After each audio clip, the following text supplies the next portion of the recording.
Hello friends, എല്ലാവർക്കും നമസ്കാരം. നിങ്ങളേവരും കാത്തിരിക്കുന്ന രേവതിയുടെയും സച്ചിയുടെയും നാളത്തെ വിശേഷത്തിലേക്ക് എല്ലാ കൂട്ടുകാർക്കും സ്വാഗതം. എല്ലാവർക്കും നല്ലൊരു ദിവസം ആശംസിച്ചുകൊണ്ട് തന്നെ നമുക്ക് നാളത്തെ വിശേഷത്തിലേക്ക് കിടക്കാം. അതിനു മുമ്പായിട്ട് ആരെങ്കിലും നമ്മുടെ ചാനൽ ആദ്യമായിട്ട് കാണുന്നുണ്ടെങ്കിൽ ഇതുവരെ സബ്സ്ക്രൈബ് ചെയ്ത് വെച്ചിട്ടില്ല എങ്കിൽ തീർച്ചയായിട്ടും ഒന്ന് സബ്സ്ക്രൈബ് ചെയ്ത് വെച്ചോളൂ. അതിനോടൊപ്പം നിങ്ങൾ എല്ലാവരും നമ്മുടെ വീഡിയോ ഇഷ്ടപ്പെടുകയാണെങ്കിൽ ഒരു ലൈക്ക് അടിച്ചിട്ടേ പോകാവുള്ളൂ. അപ്പം നമുക്ക് നേരെ നാളത്തെ വിശേഷത്തിലേക്ക് തന്നെ കിടക്കാം. ഇന്നത്തെ വിശേഷം രാവിലെ തന്നെ ഞാൻ പോസ്റ്റ് ചെയ്തിട്ടുണ്ടായിരുന്നു. അതിലത്തെ അവസാന ഭാഗം എന്ന് പറയുന്നത് നമ്മുടെ സച്ചിയെ രവീന്ദ്രൻ ചോദ്യം ചെയ്യുകയാണ്. അത് മാത്രമല്ല, നമ്മുടെ സച്ചിയോട് രേവതി പറഞ്ഞു അവനിപ്പം വേറെ ഒരു പരിപാടിക്കും പോകുന്നില്ല, അവനിപ്പം പഠിത്തവും കാര്യങ്ങളും ഒക്കെ ആയിട്ട് നടക്കുകയാണ്, അവനിപ്പം കുടുംബം നോക്കുന്നുണ്ട്, അവൻ പഴയ രീതിയിലൊന്നും അല്ല, പിന്നെ എന്താ നിങ്ങൾ അവനെ കാണാൻ വരാത്തത് എന്ന ചോദ്യത്തിന് നിന്റെ ആങ്ങളൊക്കെ എന്താ ജോലി എന്ന് നിനക്ക് അറിയാമോ എന്നിങ്ങനെ ചോദിച്ചിട്ട് പെട്ടെന്ന് അങ്ങ് സ്റ്റക്കായി പോയി പകുതി വെച്ചങ്ങ് വിഴുങ്ങി കേട്ടോ. നമ്മുടെ സച്ചി അത് പറയുന്നില്ല. അത് പറഞ്ഞു കഴിഞ്ഞിട്ടുണ്ടെങ്കിൽ രേവതിക്ക് അത് ഒരിക്കലും സഹിക്കാൻ പറ്റുന്ന കാര്യമല്ല എന്ന് നമ്മുടെ സച്ചിക്ക് അറിയാം. അതുകൊണ്ട് സച്ചി അത് പറയുന്നതേ ഇല്ല. അത് മാത്രമല്ല, അവിടെ ചുറ്റും ആൾക്കാർ നിൽപ്പുണ്ട്. ചന്ദ്രയും ശ്രുതിയും വർഷയും ശ്രീകാന്തും ഒക്കെ നിൽപ്പുണ്ട്. അപ്പൊ അത് പറയാൻ പറ്റുന്ന കാര്യമല്ല എന്ന് മനസ്സിലാക്കി നമ്മുടെ സച്ചി പെട്ടെന്ന് അതങ്ങ് വിഴുങ്ങാണ്. അപ്പോഴത്തേക്കും നമ്മുടെ രവീന്ദ്രൻ ചോദിച്ചു, നീ എന്താടാ സച്ചി, നീ ഇങ്ങനെയൊന്നും അല്ലായിരുന്നല്ലോ, നീ ഒരാൾക്ക് ഒരു ആപത്ത് വന്നാൽ നീ ഓടിയെത്തുന്ന കൂട്ടത്തിലുള്ളതല്ലേ, അത് മാത്രമല്ല നിന്റെ ഭാര്യയുടെ അനിയനല്ലേ, അപ്പൊ നിനക്ക് ഒന്ന് പോയി നോക്കത്തില്ലേന്ന് ചോദിച്ചപ്പോഴത്തേക്കും അച്ഛൻ എന്നെ നിർബന്ധിക്കരുതെന്ന് പറഞ്ഞപ്പോഴത്തേക്ക് രവീന്ദ്രൻ ദേഷ്യപ്പെട്ട് പറയാണ്, നാളെ എന്നൊരു ദിവസമാണ് നീ പോയേ പറ്റൂ, നീ പോയില്ല എങ്കിൽ നീ എൻ്റെ മകനല്ല. അത് അത്ര മാത്രമേ ഞാൻ പറയുന്നുള്ളൂ. ഈ അച്ഛന്റെ വാക്ക് നിനക്ക് ധിക്കരിക്കാൻ പറ്റുമോ? അനുസരിക്കാൻ പറ്റുമോ, ധിക്കരിക്കാൻ പറ്റുമോ? അതുകൊണ്ട് നീ എന്താണെന്ന് വെച്ചാൽ ചെയ്തോ. നാളെ എന്നൊരു ദിവസം ഉണ്ടെങ്കിൽ എൻ്റെ മകൻ സച്ചി ആണെങ്കിൽ നീ പോയിരിക്കുമെന്ന് പറയുന്നു. ഇത് കേട്ട ഉടനെ നമ്മുടെ സച്ചി അങ്ങ് അകത്തേക്ക് കയറി പോയി കേട്ടോ. ഏതായാലും ഇനിയിപ്പോ സച്ചിക്ക് പോകാതിരിക്കാൻ പറ്റത്തില്ല. കാരണം സച്ചി പോവുക തന്നെ ചെയ്യും. നമ്മുടെ രവീന്ദ്രൻ പറഞ്ഞത് കൊണ്ട് പോകാതിരിക്കുന്നത് ശരിയല്ലല്ലോ. ഏതായാലും നേരം പരപര വെളുക്കുന്നു. നേരം പരപര വെളുത്ത് കഴിഞ്ഞപ്പോഴത്തേക്ക് നമ്മുടെ സച്ചി തന്നെ നേരം വെളുത്തു രാവിലെ എണീറ്റ് നേരെ ഹോസ്പിറ്റലിലേക്ക് വിട്ടടിച്ചു പോയി. അവിടെ ചെന്ന് കഴിഞ്ഞപ്പോഴത്തേക്കും നമ്മുടെ ശരത്ത് മാത്രമേ അവിടെ ഉള്ളൂ. അപ്പൊ ബാക്കി ആരും അവിടെ ഇല്ല. അതുകൊണ്ട് തന്നെ ശരത്തിനോട് ഇച്ചിരി സൗകര്യത്തോടു കൂടി സംസാരിക്കാൻ നമ്മുടെ സച്ചിക്ക് സാധിക്കില്ല. അങ്ങനെ സച്ചി കയറി ചെന്ന ഉടനെ എങ്ങനെ ഉണ്ടാന്ന് ചോദിച്ചപ്പോഴത്തേക്കും, എന്തിനാ സച്ചേട്ട ഈ പണി എന്നോട് ചെയ്തത്? എന്റെ കൂട്ടുകാരനെ ഏൽപ്പിച്ച ഒരു പരിപാടി, ഞാനൊരു ജോലി ചെയ്യുന്നു, ആ ജോലി എനിക്ക് ചെയ്തല്ലേ പറ്റൂ. മഹേഷ് എന്ന് പറയുന്ന അയാൾ എനിക്ക് പൈസ തന്നില്ല, പലിശ പൈസ തന്നില്ല, അപ്പൊ ഞാൻ അയാളെ പോയി തല്ലി. അത് എന്റെ തൊഴിലാണ് എന്ന് പറഞ്ഞപ്പോ, നിനക്ക് ഈ തൊഴിൽ മാത്രമേ കിട്ടിയുള്ളൂ, നിനക്ക് വേറൊരു തൊഴിലും കിട്ടിയില്ല എന്ന് ചോദിച്ചപ്പോഴത്തേക്ക്, ഈ തൊഴിലിന് എന്താ പ്രശ്നം?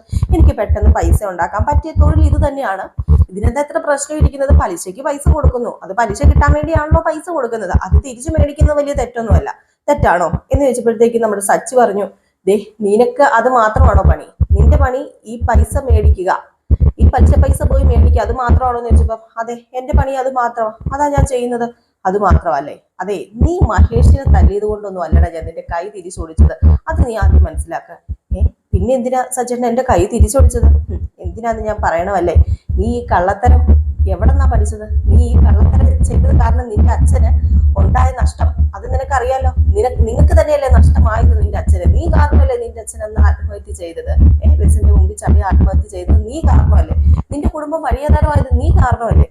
നിന്നെ കുറിച്ച് രേവതിക്കും അതുപോലെ രേവതിയുടെ അമ്മയ്ക്കൊക്കെ എന്ത് അഭിമാനമാണെന്നറിയുമോ? നിന്നിൽ അവരുടെ പ്രതീക്ഷ അതെല്ലാം ഒരു ഒറ്റ നിമിഷം കൊണ്ട് തകർത്ത് കളയാൻ നിനക്ക് എങ്ങനെ തോന്നുന്നുണ്ടാന്ന് ചോദിച്ചപ്പം, സച്ചിയേട്ടൻ ഇത് എന്താ ഈ പറയുന്നത്? ഇത്രയും നേരം ഞാൻ സച്ചിയേട്ടാന്നാ വിളിച്ചത്, ഇനി അത് മാറ്റരുതെന്ന് പറഞ്ഞപ്പം, നീ അത് മാറ്റും, നീ അതിനപ്പുറവും ചെയ്യുന്ന എനിക്കറിയാം. നിന്റെ ഈ കൈ തല്ലി ഓടിച്ചത് നിന്റെ കയ്യിലിരിപ്പ് കാരണം തന്നെയല്ല. അത് നീ മഹേഷിനെ പോയി തല്ലിയിട്ടോ, മഹേഷ് നിന്നെ തല്ലിയിട്ടോ, നീ പലിശ പൈസ ഇരിക്കാൻ പോയിട്ടോ ഒന്നുമല്ല. കാണടാ ഇതെന്താടാ ഈ ഫോണിനകത്തുള്ളത്, നീ കാണടാന്ന് പറഞ്ഞു. അങ്ങനെ ഫോൺ അത് കാണിച്ചു കഴിഞ്ഞപ്പോഴത്തേക്ക് നമ്മുടെ ശരത്ത് ആകപ്പാടെ അങ്ങ് ഞെട്ടിപ്പോയിട്ടോ. ശരത്തിനൊന്നും പറയാൻ പറ്റത്തില്ല. അപ്പോഴത്തേക്കും പറഞ്ഞു, ഇതാണോടാ നിന്റെ തൊഴില്? നീ വീണ്ടും കക്കാൻ ഇറങ്ങിയില്ലേ? നിന്റെ ചേച്ചി, നിന്റെ അമ്മയും നിന്റെ അനിയത്തിയൊക്കെ അറിഞ്ഞു കഴിഞ്ഞാൽ ഇത് സഹിക്കുന്നത് നിനക്ക് തോന്നുന്നുണ്ടോ? ഇത് സഹിക്കുന്നതിലും അപ്പുറമല്ലേടാ അവർക്ക് അവരുടെ അനിയൻ നല്ലൊരു ജോലി ചെയ്യുന്നുണ്ടെന്നും അതുപോലെ സ്വന്തമായിട്ട് പഠിക്കാൻ പൈസ ഉണ്ടാക്കുന്നു എന്നും വാ തോരാതെ എന്നോട് ഘോര പ്രസംഗിക്കുന്ന ആരാന്നോ? നിന്റെ ചേച്ചിയാ. നീ നല്ല രീതിയിലാണ് പഠിക്കുന്നതെന്ന് ഇപ്പം വരെ എന്നോട് പറഞ്ഞതാ. നീ ഇപ്പം കക്കാനോ മോഷ്ടിക്കാനോ ഒന്നും പോകുന്നില്ല, നീ നിന്റെ കുടുംബം നോക്കി നല്ല രീതിയിൽ ജീവിക്കാൻ നിന്നെക്കുറിച്ച് എന്ത് ആഗ്രഹങ്ങളാടാ ആ രേവതിക്കുള്ളതെന്ന് അറിയുമ്പോൾ അവക്ക് സ്വയമായിട്ടൊരു ആഗ്രഹമില്ല. പക്ഷെ നിന്നെക്കുറിച്ചും നിന്റെ അനിയത്തിയെ കുറിച്ചൊക്കെയാണ് അവളുടെ സ്വപ്നം. അതൊക്കെ നീ ഇങ്ങനെ തകർത്ത് കളയാൻ നിനക്ക് എങ്ങനെ തോന്നി? പൈസ എന്ന് പറഞ്ഞ് നിനക്ക് എങ്ങനെ ഇതൊക്കെ ചെയ്യാൻ തോന്നുന്നു പറഞ്ഞപ്പോഴത്തേക്കും നമ്മുടെ ശരത് പറഞ്ഞു, നിർത്താൻ, ഇനി കൂടുതലൊന്നും സംസാരിക്കണ്ട. പൈസയുടെ പ്രാധാന്യം എന്താണെന്ന് എനിക്കും എന്റെ ചേച്ചിക്കൊക്കെ നന്നായിട്ട് അറിയാം. നിങ്ങളുടെ വീട്ടില് വെറും കൈയോടുകൂടി എന്റെ ചേച്ചി കയറി വന്നപ്പോ നിങ്ങളുടെ അമ്മ എന്താ എന്റെ ചേച്ചിനെ ഇപ്പോഴും ചെയ്തോണ്ടിരിക്കുന്നത്? ദ്രോഹിക്കൽ വേറെ 2 മരുമക്കളുണ്ടല്ലോ, വലിയ പൈസ ഉള്ള സ്ഥലത്ത് നിന്ന് വന്നതല്ലേ. ഇപ്പൊ തന്നെ പൈസയുടെ പ്രാധാന്യം എന്താണെന്ന് ഞാൻ സച്ചേട്ടൻ പറഞ്ഞ് മനസ്സിലാക്കി തരേണ്ട കാര്യമുണ്ടോ? എന്റെ ചേച്ചിക്ക് കിട്ടാത്ത സ്ഥാനം അവിടെ മറ്റ് 2 മരുമകൾക്ക് കിട്ടുന്നുണ്ടെങ്കിൽ അത് പൈസയുടെ ആ ഒരു സ്ഥാനം മാത്രമാ. അതുപോലെ തന്നെ എല്ലായിടത്തും എവിടെ ചെന്നാലും പൈസയുള്ളവരെ ഇന്ന് സ്ഥാനമുള്ളൂ. അതുകൊണ്ട് ഏതറ്റം വരെ പോകാനും ഞാൻ തയ്യാറാ. കുറെ ആൾക്കാരുടെ കയ്യിൽ നിന്നൊക്കെ ഞാൻ കേട്ടതാ, പൈസ ഇല്ലാത്തവർ ദരിദ്രവാസി കൂട്ടുകാരുടെ കയ്യിൽ നിന്നും ഇവരുടെയും കയ്യിൽ നിന്നൊക്കെ ഞാൻ അനുഭവിച്ചുകൊണ്ടിരിക്കുന്ന. അത് മാത്രമല്ല, എന്റെ കുടുംബത്തിൽ പൈസ ഉണ്ടാക്കണമെങ്കിൽ ഞാൻ ചിലപ്പം കട്ടെന്നോ മോഷ്ടിച്ചെന്നോ ഒക്കെ ഇരിക്കും. ഇപ്പൊ ആരാ കട്ടും മോഷ്ടിക്കും മുടിക്കാത്തത്? രാഷ്ട്രീയക്കാരന്മാര് വരെ ഇപ്പൊ കട്ടും മോഷ്ടിച്ചു എന്റെ പൈസ ഉണ്ടാക്കുന്നത്. അപ്പൊ പിന്നെ ഞാൻ കക്കുന്നതിന് എന്താ പ്രശ്നം ഇരിക്കുന്നത്? എന്റെ കുടുംബം നോക്കാനാ ഞാൻ കക്കുന്നത്, ഞാൻ മോഷ്ടിക്കുന്നത്. എന്റെ സമൂഹത്തിൽ എന്റെ കുടുംബത്തിന് ഒരു നല്ല വിലയും നിലയും ഉണ്ടാകണമെങ്കിൽ ഞങ്ങൾക്ക് പൈസ വേണം, എനിക്ക് പൈസ വേണം. അതുകൊണ്ട് ഞാൻ ഈ തൊഴിൽ തന്നെ സ്വീകരിക്കാൻ തീരുമാനിച്ചിരിക്കാം. സച്ചേട്ടൻ കൂടുതൽ ഇടങ്ങേറാക്കാതെ ഇവിടുന്ന് പോകാൻ നോക്കാൻ പറയാം. അപ്പൊ സച്ചി പറഞ്ഞു, ചേട്ടാ നിന്നെ ഞാൻ ഉണ്ടല്ലോ എന്ന് പറഞ്ഞ് അടിക്കാൻ വന്നപ്പോഴത്തേക്കും പെട്ടെന്ന് ആ ചുറ്റിനും ആൾക്കാരൊക്കെ ഉണ്ടല്ലോ, ഒരു വാർഡിലാ കിടക്കണത്, അതുകൊണ്ട് തന്നെ സച്ചിക്ക് അടിക്കാൻ പറ്റിയില്ല. അപ്പോഴത്തേക്ക് സച്ചി പറഞ്ഞു, ഞാനൊരു കാര്യം പറഞ്ഞേക്കാം, ഞാൻ ഈ കാര്യം നിന്റെ ചേച്ചിയോടും അമ്മയോടും ഒക്കെ പറയാത്തത് അവരുടെ മാനസികമായിട്ട് തകർക്കാൻ കഴിയത്തില്ലാഞ്ഞിട്ടാ. അല്ല, ഞാൻ അവരെ മാനസികമായിട്ട് തകർക്കട്ടെ? എന്നെ സച്ചേട്ടനെ അടിച്ചിട്ടാ ഇത് സംഭവിച്ചെന്ന് അറിഞ്ഞു കഴിഞ്ഞാല് എന്താ ഉണ്ടാകാൻ പോകുന്നത് പ്രത്യേകിച്ച് ഞാൻ പറയേണ്ട കാര്യമില്ലല്ലോ. സച്ചേട്ടൻ എന്നെ അടിച്ചു എന്ന് അറിഞ്ഞു കഴിഞ്ഞാല് ഒരിക്കലും ചേച്ചി സഹിക്കാൻ പോകുന്നില്ല. സഹിക്കില്ലടാ, അവള് സഹിക്കില്ല. കാരണം അവളുണ്ടല്ലോ നിന്നെ ജീവനായിട്ടാ കരുതിയിരിക്കുന്നത്. അതുകൊണ്ട് അവൾ ഒരിക്കലും സഹിക്കാൻ പോകുന്നില്ല ഞാൻ അടിച്ചത് കാര്യം. പക്ഷേ നീ ചെയ്ത പ്രവൃത്തി എന്താണെന്ന് അറിഞ്ഞു കഴിഞ്ഞാലേ അവള് നിന്റെ മുഖത്ത് കാർക്കിച്ച് തുപ്പും. അനിയനാന്ന് പോലും ഓർക്കില്ല. അതുകൊണ്ട് മോനെ, നീ ആയി നിന്റെ പാടായി. നീ എന്ത് വേണമെങ്കിലും ചെയ്യ, നീ വഴി വരച്ച് പോവുകയോ നീ എന്ത് വേണമെങ്കിലും കാണിക്കും. പക്ഷേ രേവതിയുടെ മനസ്സ് വേദനിച്ചു കഴിഞ്ഞാല് ഈ സച്ചി ആരാന്ന് നീ കാണാൻ കിടക്കുന്നതേ ഉള്ളൂ എന്ന് പറഞ്ഞ് അവിടുന്ന് പോവുകയാണ് നമ്മുടെ സച്ചി അവിടുന്ന് നേരെ പോകുന്നത് വേറെ എങ്ങോട്ടേക്കും അല്ലെ, ബാറിലേക്കാണ്. സങ്കടം സഹിക്കാനാകാതെ മൂക്കറ്റം കള്ളു കുടിച്ച് നേരെ മഹേഷിന്റെ അടുത്ത് ചെന്ന് സങ്കടവും കാര്യങ്ങളും ഒക്കെ പറയുകയാണ്. എടാ ഇങ്ങനെയാടാ സംഭവം, നമ്മൾ ഉദ്ദേശിച്ച പോലെ അല്ലടാ ശരത്ത്, അവൻ കൈവിട്ട് പോയി കഴിഞ്ഞു. അവന് ഇങ്ങനെ എന്താടാ ചെയ്യേണ്ടത്? എനിക്ക് വയ്യ. രേവതിയോട് ഇതൊക്കെ പറഞ്ഞു കഴിഞ്ഞാൽ അവൾ ആകെ പാടെ തകർന്നു പോകും. അത് മാത്രമാണോ, അവളുടെ കുടുംബത്തിൽ ആകെ ഇപ്പോൾ അവളുടെ അമ്മ അറിഞ്ഞു കഴിഞ്ഞാൽ വല്ല കടുങ്കൈ ചെയ്ത് കഴിഞ്ഞാൽ എന്ത് ചെയ്യും? എനിക്കിതിപ്പോ ഒന്നും പറ്റത്തില്ലാത്തൊരവസ്ഥയാണ്. പിന്നെ ഞാൻ കുടിക്കല്ലാതെ വേറെ നിവൃത്തിയില്ല എനിക്ക് എന്നൊക്കെ പറഞ്ഞിങ്ങനെ മഹേഷിന്റെ അടുത്ത് ഇങ്ങനെ സങ്കടം തുറന്നു പറയാം. മഹേഷിന് സത്യങ്ങൾ അറിയാമല്ലോ. അപ്പൊ മഹേഷ് പറയുന്നുണ്ട്, നീ ഇത് രേവതിയോട് പറഞ്ഞില്ലെങ്കിൽ നിനക്ക് തന്നെയാടാ ഇത് ദോഷം ചെയ്യുന്നത്. നീയും രേവതിയും തമ്മിൽ പിണങ്ങാൻ ഇടയാകും. രേവതി കുറച്ച് വേദനിച്ച് നോക്കി നീ ഇത് പറയാതിരുന്നു കഴിഞ്ഞിട്ടുണ്ടെങ്കിൽ രേവതി നിന്നിൽ നിന്ന് അകന്നു പോകും. നിങ്ങളുടെ കുടുംബത്തിൽ വലിയ പ്രശ്നം ഉണ്ടാവും. അത് നീ ഒന്ന് മനസ്സിലാക്കാൻ പറയുമ്പോൾ എന്തൊക്കെ പ്രശ്നം വന്നാലും എനിക്ക് രേവതിനെ വേദനിപ്പിക്കാൻ വയ്യടാ. കാരണം അവൾ അത്രമാത്രം പ്രതീക്ഷ അർപ്പിച്ച് അവനിലൊക്കെ ഇരിക്കുന്നത്. രേവതി ആകെ തകർന്നു പോകൂടെ, ഞാനിത് പറയില്ലെന്ന് പറഞ്ഞ സച്ചി. എന്താ സച്ചി പറയാതിരുന്ന സച്ചിക്ക് പോയി, അത്ര തന്നെ. ഏതായാലും ഈ ഒരു സീനൊക്കെ കഴിഞ്ഞ് പിന്നെ കാണിക്കുന്നത് നമ്മുടെ ലക്ഷ്മിയും ദേവും ഒക്കെ നിന്ന് ഭയങ്കര കരച്ചിൽ. വേറെ ഒന്നുമല്ല, സ്കാനിങ് റിപ്പോർട്ട് കിട്ടിയപ്പോഴാണ് കൈ എങ്ങാണ്ട് തിരിഞ്ഞ് എല്ലിന്റെ ഇത്രയും മണ്ടയിലേക്ക് മുട്ടിന്റെ ഇവിടുന്ന് മണ്ടയിലേക്ക് മുടിഞ്ഞു പോയി. ഒന്നും ചെയ്യാൻ പറ്റത്തില്ല, ഓപ്പറേഷൻ മേജറായിട്ട് ഇപ്പോൾ ഒരു ഓപ്പറേഷൻ തന്നെ ചെയ്തേ പറ്റൂ. അപ്പൊ നിങ്ങൾ ഡോക്ടർ പറഞ്ഞിരിക്കുകയാണ് ഒരു 10-30,000 രൂപ ഉണ്ടെങ്കിൽ ഇപ്പൊ തന്നെ ഓപ്പറേഷൻ ചെയ്യാം. ഓപ്പറേഷൻ ചെയ്യാതെ അവനിപ്പം വേറെ ഒന്നും പറ്റില്ല. അത് മാത്രമല്ല 6 മാസം റെസ്റ്റ് വേണം. എക്സാം വരികയാണ്, എക്സാം എഴുതാൻ പറ്റില്ല. അപ്പൊ അങ്ങനെയുള്ള കുറെ കാര്യങ്ങളൊക്കെ ഓർത്തിങ്ങനെ ലക്ഷ്മിയും ദേവും ഒക്കെ ഭയങ്കര കരച്ചില്. നമ്മുടെ രേവതി ഈ സമയത്ത് വന്നിട്ട് എന്താ അമ്മയെ കരയുന്നതെന്ന് ചോദിച്ചപ്പോൾ സംഭവം പറയുകയാണ്. ഇത് കേട്ട് കഴിഞ്ഞപ്പോൾ രേവതിയും ഞെട്ടിപ്പോയി. എന്താ ഞാൻ ഈ കേൾക്കുന്നത്? എന്റെ ദൈവം, ഇനി 30,000 രൂപയ്ക്ക് എന്ത് ചെയ്യും അമ്മ, എനിക്ക് അറിയില്ലല്ലോ എന്ന് പറയാം. അങ്ങനെ നമ്മുടെ സച്ചിയോട് ചോദിക്കാൻ പറയാം. സച്ചിനെ വിളിച്ചു കഴിഞ്ഞപ്പോൾ സച്ചി ഫോൺ എടുക്കണുണ്ടോ? സച്ചി 30,000 രൂപ കൊടുക്കും, അതുമില്ല. സച്ചി ഫോൺ എടുക്കുന്നുമില്ല രേവതി വിളിച്ചിട്ട്. ഏതായാലും നമ്മുടെ രേവതി ഇവരെയും കൂട്ടുകാരെയൊക്കെ മാറിയും തിരിഞ്ഞും ഒക്കെ വിളിക്കാൻ ആരെങ്കിലും ഒന്ന് ഫോൺ എടുക്കുകയാണെങ്കിൽ ഒരു 10-18 രൂപ നമ്മുടെ രേവതിയുടെ കയ്യിലുണ്ടെന്ന് തോന്നുന്നു. അത് മാത്രമല്ല നമ്മുടെ ലക്ഷ്മിയുടെ കയ്യിലും കുറച്ച് പൈസ എങ്ങാണ്ട് ഇരിപ്പുണ്ട്. അപ്പൊ എല്ലാം കൂടെ 10-18 രൂപയുണ്ട്, ബാക്കി പൈസ വേണം. അപ്പൊ ഇവരോട് ഒന്നും വിളിച്ചു വെച്ചിട്ട് സെറ്റ് ആകുന്നില്ല. അപ്പൊ അവിടെ പെട്ടെന്ന് നമ്മുടെ ശരത്തിനെ കാണാൻ വേണ്ടി നമ്മുടെ രേവതിയുടെ ഒരു കൂട്ടുകാരി വന്നു. അപ്പൊ രേവതിയുടെ കൂട്ടുകാർ പറഞ്ഞു, നീ ഒരു കാര്യം ചെയ്യുക, ഇവിടുത്തെ ഈ ഹോസ്പിറ്റലിലെ ഡോക്ടർ എന്ന് പറഞ്ഞാൽ നല്ലൊരു ഡോക്ടറാണ്, പാവവും പുണ്യമൊക്കെ അറിയാവുന്ന ഒരു ഡോക്ടറാണ്. അപ്പം പുള്ളിക്കാരനോട് പറയുകയാണെങ്കിൽ പുള്ളിക്കാരൻ പൈസ കുറച്ച് തരുമോ, അല്ലെങ്കിൽ പിന്നെ നിനക്ക് കൊടുത്താലും മതി. അപ്പൊ നീ ഡോക്ടറിനോടൊന്ന് സംസാരിച്ച് നോക്കാൻ പറഞ്ഞപ്പോഴത്തേക്ക് രേവതി എന്നാ പിന്നെ പോയി ഡോക്ടറിനോട് സംസാരിക്കാന്ന് പറഞ്ഞ് നേരെ ഡോക്ടറുടെ റൂമിൽ ചെന്ന് കയറുകയാണ്. അപ്പൊ ഡോക്ടറിനോട് പറയാണ്, അത് ഞാൻ ശരത്തിന്റെ ചേച്ചിയാണ്, അവന്റെ ഓപ്പറേഷന്റെ കാര്യം പറയാൻ വന്നതെന്ന് പറയുമ്പോൾ എത്രയും ഓപ്പറേഷൻ എത്രയും പെട്ടെന്ന് ചെയ്യാമോ കൊച്ചാ, അത്രയും പെട്ടെന്ന് നീ ചെയ്യും. എങ്കിലേ ആ കൊച്ചിൻ്റെ കൈ രക്ഷപ്പെടുകയുള്ളൂ എന്ന് പറഞ്ഞപ്പോൾ അത് പിന്നെ ഡോക്ടറെ ഇപ്പം ഞങ്ങളുടെ കയ്യിൽ പൈസയൊന്നുമില്ല, ഒരു 18 രൂപയുണ്ട്, അതിൽ കൂടുതലൊന്നും ഞങ്ങളുടെ കയ്യിൽ എടുക്കാനില്ല, ഞങ്ങൾ വെറും പാവങ്ങളാണ്. അല്ല നിങ്ങൾക്ക് എന്താ ജോലി?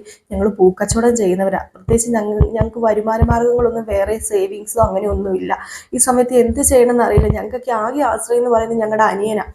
അവന് എക്സാം ഒക്കെ വരാൻ പോവുക, ഓപ്പറേഷൻ ചെയ്യാതിരുന്നിട്ടുണ്ടെങ്കിൽ എൻ്റെ അനിയൻ്റെ കാര്യം പോക്കാവില്ല, അവൻ്റെ ഭാവി എന്നൊക്കെ പറഞ്ഞപ്പോൾ ഡോക്ടർ പറഞ്ഞു കൊച്ച് സമാധാനപ്പെടാം, ഒരു കാര്യം ചെയ്യാം, ഇവിടെ ഒരു പുതിയ സ്കീമുണ്ട്, EMI വഴി പൈസ അടയ്ക്കുക, ഇപ്പോൾ ഉള്ള പൈസ കൊച്ച് അടയ്ക്കുക, ബാക്കി പൈസ EMI വഴി 3-4 പ്രാവശ്യമായിട്ട് നിങ്ങൾ കെട്ടിവെച്ചാൽ മതി, 3-4 പ്രാവശ്യമായിട്ട് നിങ്ങൾ അടച്ചാൽ മതി. ഇപ്പോൾ കൊച്ചൊരു കാര്യം ചെയ്യും, ഇപ്പോൾ ഉള്ളത് ചെയ്യാൻ പറഞ്ഞപ്പോഴത്തേക്കും ഡോക്ടർ ഒരുപാട് നന്ദിയുണ്ട്, സത്യമായിട്ടും ദൈവത്തിൻ്റെ സ്ഥാനത്ത് ഇപ്പം ഞങ്ങൾ ഡോക്ടറിനെ കാണുന്നത്, ഒരുപാട് നന്ദിയുണ്ട് ഡോക്ടർ, ഒരുപാട് നന്ദിയുണ്ടെന്ന് പറഞ്ഞപ്പം ആയിക്കോട്ടെ. പിന്നെ എനിക്ക് കുട്ടിയോട് ഒരു കാര്യം പറയാനുണ്ട്. അല്ല, ആ ശരത്ത് എന്ന് പറയുന്നത് നിന്റെ ആരാന്ന് പറയുന്നത്? അതിന് എൻ്റെ അനിയനാ. അനിയൻ ബൈക്കിൽ നിന്ന് വീണതാണെന്നാണല്ലോ പറഞ്ഞിരിക്കുന്നത്. പക്ഷെ ഒരു കാര്യമുണ്ട് കുട്ടി, ആ കൊച്ചു ബൈക്കിൽ നിന്ന് വീണതൊന്നും അല്ല. കാരണം ബൈക്കിൽ നിന്ന് വീണ് കഴിഞ്ഞിട്ടുണ്ടെങ്കിൽ ഇത്രയും, അതായത് ബോൺസിനൊക്കെ ഇത്രയും ചതവോ അങ്ങനെയൊക്കെ ഉണ്ടാവേണ്ടതാണ്. ഇതിപ്പോൾ ഒടിവ് മാത്രമാണ് ഉണ്ടായിരിക്കുന്നത്. ഇതിപ്പം ഷോൾഡറിൻ്റെ ആ ഒരു ഭാഗം ഒന്ന് തിരിഞ്ഞങ്ങ് പോയിട്ടുമുണ്ട്. അപ്പം അതുകൊണ്ട് തന്നെ കുട്ടി, എനിക്കൊരു കാര്യം പറയാനുള്ളത്, ഇത് വെറും ഒരു ബൈക്കിൽ നിന്ന് വീഴലൊന്നുമല്ല. ആ ചെറുക്കൻ്റെ കയ്യ്, ഈ പറഞ്ഞ ശരത്തിൻ്റെ കയ്യ് ആരോ പിടിച്ച് തിരിച്ചു വെച്ചിരിക്കുന്നതാണ്. ആരോ പിടിച്ച് അടിപിടിയുടെ ഇടയിൽ കൈ നന്നായിട്ട് തിരിച്ചിട്ടുണ്ട്. അതുകൊണ്ട് ഈ ഷോൾഡറിൻ്റെ ഇവിടെ നിന്ന് എല്ല് നന്നായിട്ട് തിരിഞ്ഞ് പുറയിലേക്ക് വന്നിട്ടുണ്ട്. ഒരിക്കലും വീണ് കഴിഞ്ഞിട്ടുണ്ടെങ്കിൽ ഇങ്ങനെ ഉണ്ടാവില്ല. ഇത്രയും നാളത്തെ എക്സ്പീരിയൻസ് വെച്ച് എനിക്കറിയാം, ഒരിക്കലും വീണ് കഴിഞ്ഞ് ഇങ്ങനെ വരില്ല. അതുകൊണ്ട് ആ കൊച്ചു നുണ പറയുന്ന, ഇത് ആരോ അടിപിടി കേസാണ്. പിന്നെ ഞാൻ കൂടുതൽ ആ ചെറുക്കനോട് ചോദിക്കാൻ പോയില്ല, കാരണം അവൻ ആവർത്തിച്ച് ബൈക്കിൽ നിന്ന് വീണ് എന്നാ പറയുന്നത്. ഏതായാലും ഒരു കാര്യം ചെയ്യാൻ, ഞാനിപ്പോൾ പോലീസിനെ റിപ്പോർട്ട് ചെയ്യുന്നൊന്നുമില്ല, അടിപിടി കേസ് ആയതുകൊണ്ട് പോലീസിന് റിപ്പോർട്ട് ചെയ്യണമെന്നാണ്. പക്ഷെ ഞാനിപ്പം റിപ്പോർട്ട് ചെയ്യുന്നൊന്നുമില്ല. നിങ്ങളുടെ ഈ അവസ്ഥ, നിങ്ങളുടെ ഈ സാഹചര്യമൊക്കെ എനിക്ക് മനസ്സിലായി. അപ്പം അതുകൊണ്ട് തന്നെ ഞാൻ പറയാനുള്ളത് അങ്ങ് പറഞ്ഞു എന്നേ ഉള്ളൂ എന്ന് പറഞ്ഞു. നമ്മുടെ രേവതി വല്ലാണ്ടങ്ങ് ആയിപ്പോയില്ലേ, രേവതിയുടെ അവസ്ഥ അങ്ങ് മാറിപ്പോയി. രേവതി ആണെങ്കിൽ ഇത് എന്താണെന്ന് അറിയില്ല. രേവതിക്ക് ഈ സമയം കൊണ്ട് നമ്മുടെ രേവതി ചോദിക്കാനും പറയാനൊന്നും പോയില്ല കേട്ടോ. ആ സമയത്ത് ഓപ്പറേഷൻ കഴിഞ്ഞ് നമ്മുടെ ശരത്തിനെ തിരിച്ചു കൊണ്ടുവരികയാണ്. അപ്പൊ ശരത്ത് ഇതിന്റെ ഇടയിൽ ഒരു പണി ഒപ്പിച്ചിട്ടുണ്ട് കേട്ടോ. നമ്മുടെ ആന്റണി ഉണ്ടല്ലോ, ശരത്തിന്റെ കൂട്ടുകാരനെ വൃത്തികെട്ടവൻ, അവനെ വിളിച്ച് കാര്യങ്ങളൊക്കെ പറഞ്ഞു. സച്ചേട്ടൻ കാര്യങ്ങളൊക്കെ അറിഞ്ഞിട്ടുണ്ട്, നമ്മളെന്നാ മോഷ്ടിച്ച കാര്യങ്ങളൊക്കെ സച്ചി അറിഞ്ഞിട്ടുണ്ടെന്ന് പറഞ്ഞപ്പോഴത്തേക്കും ആന്റണി പേടിച്ചു പോയി. എടാ, ആ വീഡിയോ എങ്ങനെയില്ല സെറ്റാക്കിയില്ലെങ്കിൽ ആ വീഡിയോ കയ്യിലുള്ളിടത്തോളം കാലം നമ്മൾ പേടിക്കണം. കാരണം വേറൊന്നുമല്ല, ആ വീഡിയോ പോയി കഴിഞ്ഞിട്ടുണ്ടെങ്കിൽ കേസാകും, കുരുക്കാകും, നൂലുമാലയാവും എന്ന് പറയുമ്പോൾ വീഡിയോ ഒന്നും ആരെയും സച്ചേട്ടൻ കാണിക്കാൻ പോകുന്നില്ല. കാരണം രേവതി ചേച്ചിയും ഓർത്തിട്ട് അതൊന്നും ചെയ്യില്ലെന്ന് എനിക്കറിയാം എന്നിങ്ങനെ പറയുമെങ്കിലും ആന്റണി ചേട്ടൻ ഒന്ന് സൂക്ഷിച്ചോ എന്നൊക്കെ ഇങ്ങനെ പറഞ്ഞിട്ട് ഫോൺ കട്ട് ചെയ്യുകയോ ചെയ്തത്. ഇതൊക്കെ കഴിഞ്ഞിട്ടാട്ടോ ഓപ്പറേഷനും കാര്യങ്ങളും നമ്മുടെ രേവതി അറിഞ്ഞത്, നമ്മുടെ ശരത്തിന്റെ കൈ തിരിഞ്ഞു പോയത് സംഭവം ഇത് തന്നെയാണെന്ന്. അത് അടിപിടി കേസാണെന്ന്. ഏതായാലും ഓപ്പറേഷനൊക്കെ കഴിഞ്ഞ് നമ്മുടെ ശരത്തിനെ കൊണ്ടുവന്നു. അപ്പോഴത്തേക്കും ലക്ഷ്മിയും ദേവും ഒക്കെ ശരത്തിന്റെ അടുത്ത് ഓടി ചെന്നു. ഏതായാലും വാർഡിലേക്ക് മാറ്റി ഓപ്പറേഷൻ കഴിഞ്ഞ ഉടനെ. നമ്മുടെ രേവതി ഒന്നും മിണ്ടുന്നില്ല ശരത്തിനോട്. ഇപ്പൊ ശരത്തിനോട് വേദന ഉണ്ടോ എന്നൊക്കെ ചോദിക്കുക. ലക്ഷ്മി ഇപ്പൊ പറഞ്ഞു ഇപ്പം വേദനയില്ല, ഏതായാലും ഇപ്പൊ സഡേഷനൊക്കെ ആയതുകൊണ്ട് ഇപ്പം വേദന കാണത്തില്ല എന്ന് പറഞ്ഞു. അപ്പോഴത്തേക്കാണ് രേവതി പെട്ടെന്ന് ചോദിച്ചത്, എങ്ങനെയാടാ, ഇതെന്താടാ സംഭവിച്ചത്? നീ ബൈക്കിൽ നിന്ന് വീണതാണോ എന്ന് ചോദിച്ചപ്പോൾ അത് പിന്നെ ചേച്ചി ഞാൻ ബൈക്കിൽ നിന്ന് വീണതാ. സത്യം പറയടാ, നീ ബൈക്കിൽ നിന്ന് വീണതാണോ അതോ ഇത് വല്ല അടിപിടിയോ ആണോ? നീ സത്യം പറഞ്ഞോ, ഇല്ലെങ്കിലുണ്ടല്ലോ. അത് പിന്നെ ബൈക്കിൽ നിന്ന് വീണത് തന്നെയാ. എന്നാ പിന്നെ ആ ബൈക്ക് ആരുടെ ആയിരുന്നു? നീ ഒരു കാര്യം ചെയ്യേ, ഫോൺ വിളിക്കുക. ആ ബൈക്ക് ആരുടെ ആയിരുന്നു? ആ കൂട്ടുകാരനെ ഫോൺ വിളിക്കാൻ പറഞ്ഞപ്പോ അത് പിന്നെ സത്യം പറഞ്ഞോ, എന്നോട് ഡോക്ടറെല്ലാം തുറന്നു പറഞ്ഞിരിക്കുക. അമ്മേ, ഇവൻ വീണതൊന്നുമല്ല, ഇവന്റെ കൈ ആരോ പിടിച്ച് തിരിച്ചു ഓടിച്ചതാന്ന് പറഞ്ഞപ്പോഴത്തേക്കും ലക്ഷ്മി അങ്ങോട്ട് അന്തം വിട്ടു പോയിട്ടോ. ലക്ഷ്മി ദേഷ്യപ്പെടാണോ, എന്താടാ നീ നുണ പറഞ്ഞ ആനല്ലേടാന്ന് ചോദിച്ചു. ആരാടാ ഈ പണി ചെയ്തതെന്ന് ചോദിച്ചു. നമ്മുടെ രേവതി ആവർത്തിച്ച് ചോദിക്കുക, ആരാ ഈ പണി ചെയ്തതെന്ന്. ഏതായാലും നമ്മുടെ ശരത്ത് പറയാണ്, ഇത് വേറെ ആരുമല്ല, ചേച്ചിയുടെ ഹസ്ബൻഡാ, സച്ചിയേട്ടനാണെന്ന്. സഹിക്കുമോ നമ്മുടെ രേവതി? ഒരു നിമിഷം ഇങ്ങനെ പെട്ടെന്ന് അന്താളിച്ച് നിൽക്കുകയാണ്. ഏതായാലും ഈ ഒരു ഭാഗമൊക്കെ കാണിച്ചിട്ടാട്ടോ നാളത്തെ വിശേഷം അവസാനിക്കുന്നത്. അപ്പൊ എല്ലാവരും കാത്തിരിക്കുക, അടിപൊളി വിശേഷങ്ങളാണ് വരാനിരിക്കുന്നത്. നമ്മുടെ രേവതി ഇനിയിപ്പൊ തെറ്റിദ്ധരിക്കുകയാണ് സച്ചിനെ. സ്വന്തം അനിയനെ തല്ലി കൈ തിരിച്ചു വെച്ച സച്ചിയോട് ഒരിക്കലും നമ്മുടെ രേവതി പൊറുക്കില്ല. പക്ഷെ കാരണം എന്താണെന്ന് രേവതി പറയുന്നുമില്ല. അപ്പൊ നമുക്ക് കാത്തിരുന്ന് തന്നെ കാണാം എന്തൊക്കെയാണ് സംഭവിക്കാൻ പോകുന്നത്. അപ്പൊ എല്ലാവരും കാത്തിരിക്കുക. എല്ലാവർക്കും വീണ്ടും നല്ലൊരു ദിവസം ആശംസിച്ചുകൊണ്ട് നിർത്താണ്. ഇനിയിപ്പോ നമ്മുടെ നൈനിയുടെയും ആദർശിന്റെയും ബ്രഹ്മവിശേഷമായിട്ട് വൈകിട്ട് കാണാം കേട്ടോ. ഇവരെല്ലാവർക്കും ബൈ ബൈ.